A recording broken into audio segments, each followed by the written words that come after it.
টয়লেটে মেয়েদের মাথার চুল ফেললে গুনাহ হবে কিনা?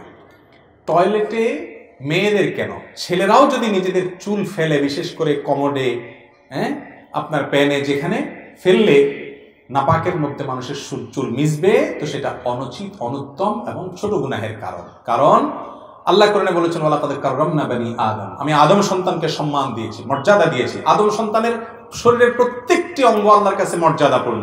এজন্য মানুষের শরীরের কোনো অপমান, মানব দেহের কোনো অপমান, মানুষকে অপমান, এমনকি মানুষের চুল নখ, এটা অপমানিত হয়, নোংরামি হয় এগুলোর সাথে, এরকম কোনো কাজ করা ইসলামের দৃষ্টিতে প্রশংসনীয় কাজ না। আপনার চুল নখ অতিরিক্ত থাকলে সেগুলাকে হয় কোনো মাটির নিচে দাপন করবেন, আর না হলে কোনো মাটিতে ফেলবেন, যাতে করে সেটা ময়লা, নোংরা, পায়খানা, মলমূত্রের সাথে মিশে গিয়ে না যায়। হ্যাঁ, আপনার অজান্তে গোসলের সময় এক দুটা চুল চলে গেছে, কত কিছু ঝরে গেছে, হয়তো কোনো পশম ঝরে গেছে, সেটা তো আর আপনার নিয়ন্ত্রণে নাই, ওইটার জন্য পেরেশানি নাই। কিন্তু ইচ্ছাকৃতভাবে চুল কেটে নোংরা বা ময়লা জায়গা ফেলবেন না, নখ কেটে ময়লা জায়গা ফেলবেন না। এটা আপনার শরীর, যেটা আল্লাহ তাআলা দিয়েছেন, হোক সেটা আপনার অবাঞ্ছিত বা পড়ে যাওয়া, কিন্তু এটাকে অসম্মান হয় এমন কাজ করবেন না। যদি কেউ করে, এতে বড় বা কাবিরা কোনো গুনাহ হবে না, কিন্তু এটা অনুচিত এবং মাকরুহ। টয়লেটে থাকা অবস্থায় আজান হলে টয়লেট থেকে বের হয়ে আজানের দোয়া বা আজান উত্তর দেওয়া যাবে কিনা? টয়লেটের ভিতরে আছেন, এর মধ্যে আজান শুরু হয়ে গেল, আল্লাহু আকবার, আল্লাহু আকবার, মুয়াজ্জিন যখন আল্লাহু আকবার, আল্লাহু আকবার বলে, জবাবে আল্লাহু আকবার, আল্লাহু আকবার বলা সুন্নাত, সওয়াব হয় এর কারণে। মুয়াজ্জিন আজান দিয়ে যে সওয়াব পায়, যারা জবাব দেয় আজানের, জবাব দিয়েও সেরকম সওয়াব আল্লাহ তাআলা তাদেরকে দেন। মুয়াজ্জিনের সমান মর্যাদা না হোক, সওয়াব পায় তাদের মতো। আল্লাহু আকবার, আল্লাহু আকবার মুয়াজ্জিন বললে জবাবে আল্লাহু আকবার, আল্লাহু আকবার বলে। আমরা অনেকে জানি না এটা। মুয়াজ্জিন যখন আশহাদু আল্লা ইলাহা ইল্লাল্লাহ বলে, ওইটা শোনার পর কি বলতে হয়? আশহাদু আল্লা ইলাহা ইল্লাল্লাহ বলতে হয়। মুয়াজ্জিন যখন আশহাদু আন্না মুহাম্মাদুর রাসূলুল্লাহ বলে, তখন জবাবে কি বলতে হয়? আশহাদু আন্না মুহাম্মাদুর রাসূলুল্লাহ বলতে হয়। সাল্লাল্লাহু আলাইহি ওয়াসাল্লাম পরে বলবে, আজান শেষে, এখানে না। নবী করিম সাল্লাল্লাহু আলাইহি ওয়াসাল্লাম এটাই শিক্ষা দিয়েছেন। সহিহ মুসলিম খোলেন, হাদিসের কিতাবগুলো খোলেন, দেখবেন তিনি বলেছেন, ইমাম মুয়াজ্জিন যখন আশহাদু আন্না মুহাম্মাদুর রাসূলুল্লাহ বলবে, ফাকুলু আশহাদু আন্না মুহাম্মাদার রাসূলুল্লাহ, তখন তোমরা আশহাদু আন্না মুহাম্মাদুর রাসূলুল্লাহ বলবে। এরপর মুয়াজ্জিন যখন হাইয়া আলাস সালাহ বলবে, হাইয়া আল ফালাহ বলবে, এই দুই বাক্য যখন বলবে, তখন বলবো কি? লা হাওলা ওয়ালা কুওয়াতা ইল্লা বিল্লাহ। এরপর মুয়াজ্জিন যখন আল্লাহু আকবার, আল্লাহু আকবার বলবে, আল্লাহু আকবার, আল্লাহু আকবার বলবেন, লা ইলাহা ইল্লাল্লাহ বললে লা ইলাহা ইল্লাল্লাহ বলবেন। এরপরে দুরূদ পড়ে আজানের জবাব দিবেন, আল্লাহুম্মা রাব্বা হাযিহি দাওয়াতি তাম্মা, নবীজির সুপারিশ পাবেন কিয়ামতের দিনে। মুয়াজ্জিন আজান দিয়ে যে সওয়াব পেয়েছেন, সেরকম সওয়াব পাবেন ইনশাআল্লাহ। এখন প্রশ্ন হলো, টয়লেটের মধ্যে থাকা অবস্থায় আজান যদি দেয়, তখন কি করবো? উত্তর হলো, তখন জবাব দিবেন না, কারণ টয়লেটের ভিতরে আল্লাহর নাম নেওয়া মাকরুহ, অনুচিত, আল্লাহর নামের অসম্মান, তখন জবাব দিবেন না। বের হওয়ার পর যদি মুয়াজ্জিনের আজান রানিং থাকে, তাহলে এবার আপনি পেছনেগুলা সহকারে বা বাকিগুলো আপনি জবাব দেন এবং দুরূদ পড়ে শেষ করবেন। পারফিউম সেন্ট ব্যবহার করা জায়েজ আছে কিনা, হালাল কিনা? দেখেন, পারফিউম বা সেন্ট এটা ব্যবহার করা জায়েজ আছে কিনা, অনেক উলামা ইকরাম এটা নিষেধ করেন, অনেক উলামা ইকরাম অনুমোদন দেন, জায়েজ বলেন। যারা জায়েজ বলেন তাদের মতটাই অধিকতর যুক্তিযুক্ত এবং দলিল সমৃদ্ধ আমার কাছে মনে হয়। পারফিউমের মধ্যে অ্যালকোহল আছে। অ্যালকোহল সাধারণত যেটা মানুষ পান করে মাদক হিসাবে, সেটা হারাম, এবং সেটার পাকনাপাক হওয়া নিয়ে ওলামাদের মধ্যে আকওয়াল আছে, নানা মত আছে। তবে এই পারফিউমে যেই অ্যালকোহল দেয়, এটা এক প্রকার কেমিক্যাল, এটা খাবারের অ্যালকোহল না, মাদক না, মাদকের অ্যালকোহল না, এটা এক প্রকার কেমিক্যাল। এই কেমিক্যালের অ্যালকোহল আর অ্যালকোহল এক না, এটা হলো প্রথম কথা। দ্বিতীয় কথা হলো, এটা কোনো হারাম উপাদান দ্বারা তৈরি, বিধায় এটা মূলগতভাবে হারাম, এরকম কোনো প্রমাণ নাই। তৃতীয় কথা হলো, এটা স্প্রে করার পর বাষ্প হয়ে অ্যালকোহলটা চলে যায়। এর নানা কারণে এটা ব্যবহার করলে হারাম হবে, নাজায়েজ হবে, গুনাহ হবে আমি মনে করি না। যদি অনেক নিষেধ করেন, আপনি সতর্কতা মূলক মত হিসাবে ওলামাদের মত পার্থক্যের মধ্যে আপনার সন্দেহ পড়েন, অথবা ওই দলটা বেশি সমৃদ্ধ মনে হয়, আপনি তাহলে নামাজের আগ মুহূর্তে করেন না, যাতে করে বাষ্প বাষ্প উড়ো হয়ে তারপরে যে আপনি করেন, আর আতর ব্যবহার করেন। তবে আজকাল অনেক সেন্ট ব্যবহার হয়েছে, ওগুলোতে আবার লেখা থাকে অ্যালকোহল মুক্ত, ব্যবহার করলে তার কোনো ঝামেলাই থাকে না, কোনো মত পার্থক্যই থাকে না। তবে ব্যবহার মৌলিকভাবে করাটা জায়েজ মনে করি। পায়ের স্বর্ণের নূপুর পরা জায়েজ কিনা?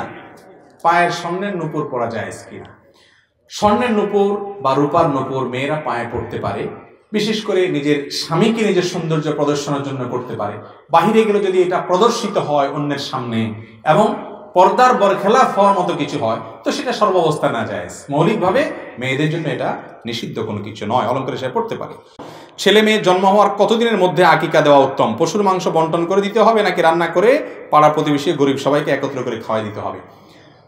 যদি শিশুর জন্ম হয় 7 নম্বর দিনে আকিকা করা সুন্নত। কয় নম্বর দিনে? 7 নম্বর দিনে। 7 নম্বর দিন আর 7 দিন পর বেশ কম আছে, কিন্তু ভুল বুঝেন না, 7 দিন পরে বলি নাই কিন্তু। কোন দিনে? সপ্তম দিনে। সপ্তম দিন আর 7 দিন পরের মধ্যে বেশ কমটা হলো, ধরেন আজকে কি বার? মঙ্গলবার। সন্ধ্যা শুরু হয়েছে সোমবার দিন যায় সন্ধ্যা, মঙ্গলবার দিন যায় সন্ধ্যা, তাহলে আজকে বুধবার। হিজরি বা চান্দ্রবর্ষ অনুযায়ী রাত আগে আসে, আজকে সন্ধ্যা থেকে কালকের দিন শুরু হয়ে গেছে, তাহলে আজকে মূলত কি বার? বুধবার। আপনি এমনি জেনারেল হিসাবে মঙ্গলবার দিন যায় রাত ধরবেন, কিন্তু চান্দ্রবর্ষ অনুযায়ী কোরআন হাদিসের আমলগুলো হয় চান্দ্রবর্ষ অনুপাতে, সেই বর্ষ অনুপাতে সেই হিসাব অনুসারে চন্দ্রমাস অনুযায়ী রাত আগে আসে। সন্ধ্যা হয়ে যাওয়ার সাথে সাথে বুধ শুরু হয়ে গেছে, আগামীকাল সারাদিন বুধবার, অতএব আজকে রাতটাও আগের রাতটাও পরের দিনের সাথে বুধবার। অতএব আজকে রাতে কোনো বাচ্চা জন্ম হয়েছে অথবা কালকে দিনের বেলা জন্ম হয়েছে, তাহলে এটা বুধবারে হলো। বুধবারে যে বাচ্চার জন্ম হবে, এর পরের বুধ 1, বৃহস্পতি 2, শুক্র 3, শনি 4, রবি 5, সোম 6, মঙ্গল হবে কি 7। তাহলে একটা পলিসি শিখাই দিই, যেই বারে জন্মগ্রহণ করছে পরের সপ্তাহের আগের বারটা হবে সপ্তম দিন। কথা কি বুঝাতে পারছি? শুক্রবারে জন্ম নিছে, তাহলে সপ্তম দিন কি বার হবে? বৃহস্পতিবার। বৃহস্পতিবারে জন্ম নিছে, সপ্তম দিন কবে হবে? বুধবার। ওই দিনে আকিকা করা সুন্নাত। ছেলে হলে 2টা ছাগল দিবেন, মেয়ে হলে একটা ছাগল জবাই করে নিজেরা খাবেন, অন্যদেরকে খাওয়াবেন। যদি এটা করতে না পারেন, 7 নম্বর দিন ভেজালে ছিলেন, বাচ্চা এখন হাসপাতাল থেকে বের করে আনতে পারেন নাই, কোনো ঝামেলা হয়েছে, 14 নম্বর দিনে করবেন। সেটাও না পারলে 21 নম্বর দিনে করবেন। এটাও যদি না পারেন, এরপরে যে কোনো দিন সমান, আর কোনো দিনক্ষণ নাই, কিন্তু এই 3টা রাখতে পারলে ভালো, সবচেয়ে উত্তম হলো 7 নম্বর দিনে। যদি একান্ত না পারেন পরে করলেও হয়ে যাবে, কিন্তু এই দিনগুলোতে করা উত্তম। এখন কথা হলো আকিকার গোশত কি করবেন? আকিকার গোশত অনেক এলাকা আছে বাপ মারে খাইতে দেয় না, বলে বাপ মা আকিকার গোশত খাইতে পারে না। আমি বলি বাপ মা একটু বাড়ায় খাইতে হবে, কারণ এত কষ্ট করে বাপ মা হয়েছে বেচারা, সবচেয়ে বেশি খুশি তারাই তো, এটা তো খুশির গোশত, অতএব তারা আরো বেশি করে খাবে। এটা মূর্খতা, মানুষ জানে না, বলে যে বাপ মা খাইতে পারবে না, অনেক উল্টাপাল্টা মশলা দিয়ে এই মানুষকে খাওয়াতে বঞ্চিত রাখে। বাপ মারা বেশি করে খাবে, আত্মীয় স্বজন দিদি বেশি করে খাবার পেট খারাপ করেন না, চাচা বলছেন ঠিক আছে, ওইটা খায়েন না, ওইটা করেন না, বেশি করে খাওয়া বলতে খাইতে পারবেন। এরপর আত্মীয় স্বজনকে দিবেন, এলাকাবাসীকে দিবেন, গরিব দুঃখীকে দিবেন, আপনাদের ব্যাপার। কোরবানি গোশতের মতো নিজেরা খাবেন, অন্যদেরকে দিবেন। আকিকার গোশত রান্না করেই খাওয়াইতে হবে এমন কোনো কথা নেই, দান করে দিবেন। রান্না করে খাওয়াইলে বরং ভেজাল হয়, কারণ আকিকার অনুষ্ঠান করে কার্ড ছাপায়, আবার চাঁদা উঠায়, আছে না নেই? এটা 2 নম্বরই ভাই, লজ্জার কথা। একবেলা ভাত খাওয়াইবেন, আবার কার্ড ছাপাই দিয়েছেন, তার মানে হাতে করে কিছু নিয়ে আসেন, আবার বেহায়ের মতো টেবিল চেয়ার নিয়েও বসে, কি আনছেন দিয়ে যান। আমি বলি এর চাইতে ডাকাত ভালো। ডাকাত ছুরি ধরে দাঁড়ায়, ভাই কি আছে দিয়ে দাও। আপনি ছুরি ধরলেন না, চেয়ার টেবিল নিলেন, বেশ কম এতটুকু, আপনি ভদ্রবেশে ডাকাতি করলেন। এই জন্য অনেক গরিব মানুষ আছে এইসব আকিকার দাওয়াত, অলিমার দাওয়াত এগুলো পাইলে মনে কষ্ট পায়, যার এই কার্ডটা দিয়ে ফেলছে, এখন না গেলেও খারাপ দেখা যায়, আর গেলে দেখা যাবে আমরা মানুষ 2 জন খাবো 1000 টাকা, দিয়ে আসতে হবে 2000 টাকা। লস প্রজেক্ট, হোটেলে যায় গেলে আর লাভ আছে, ঠিক না? ঠিক। এগুলো করবেন না, খবরদার। নিজের বাচ্চার আকিকার জন্য এসব 2 নম্বরই করবেন না। খাওয়াবেন, কোনো হাদিয়া তোফা নিবেন না, এই কার্ড ব্যবসা বাণিজ্য করবেন না। আমি এমন ফ্যামিলিও দেখছি যে হিসাব করে যে কত মানুষ দাওয়াত দিবে, কত টাকা খরচ হবে, আনুমানিক কত টাকা উঠতে পারে, তাতে লাভ কত টাকা হবে। তো হোটেল ব্যবসা হয়ে গেল। এর চাইতে রাস্তার ধারে হোটেল দেন, ওটাই তো ভালো। খবরদার এগুলো করবেন না। বিয়ের সময় এই 2 নম্বরই হয় আমার দেশে, হয় না? হয় না? যুবকরা সংগ্রাম করতে হবে যে আমার বিয়েতে এসব 2 নম্বরে আমি হতে দেবো না। একটা মানুষ একবেলা খাইতে আসবে, দোয়া করে দিয়ে যাবে, সেখানে পর্যন্ত আসার আগে দিয়ে চেয়ার টেবিল নিয়ে একদম খাতা কলম নিয়ে টাইটম্বর আসছেন, হ্যাঁ আসসালামু আলাইকুম, কি তার মানে কি আসছেন দিয়ে যান। আরে বাবা, হোটেল আলাদা তো খাওয়ানোর পরে না, এটা ঢোকার সময় নিয়ে নেয়। হোটেল আলাও এর চাইতে ভালো, ঠিক না? ঠিক। তোমার বিয়েতে না যেতে হোটেলে যাওয়া ভালো ছিল। আপনাদের এলাকায় নাই এটা? আল্লাহ তাআলা আমাদেরকে বুঝার তৌফিক দান।